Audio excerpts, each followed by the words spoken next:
नागपूरमध्ये काही अफवा पसरवल्यामुळे धार्मिक तणाव निर्माण होण्याची स्थिती निर्माण झाली आहे। या सर्व परिस्थितीमुळे नागपूरने नेहमी शांततेचा इतिहास हे नागपूरची विशेषता राहिलेली आहे। माझी सर्व बांधवांना विनंती आहे की त्यांनी कुठल्याही प्रकारच्या अफवांवर विश्वास ठेवू नये, शांतता प्रस्थापित करावी आणि कोणीही रस्त्यावर येऊ नये।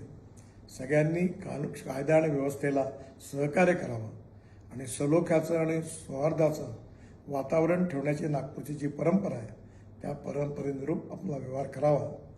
ज्या ज्या लोकांनी चुका केल्या असतील किंवा ज्यांनी गैरकायदेशीर कृत्य केले असतील त्यांच्यावर सरकार कारवाई करेल असा विश्वास मी आपल्या सगळ्यांना देतो।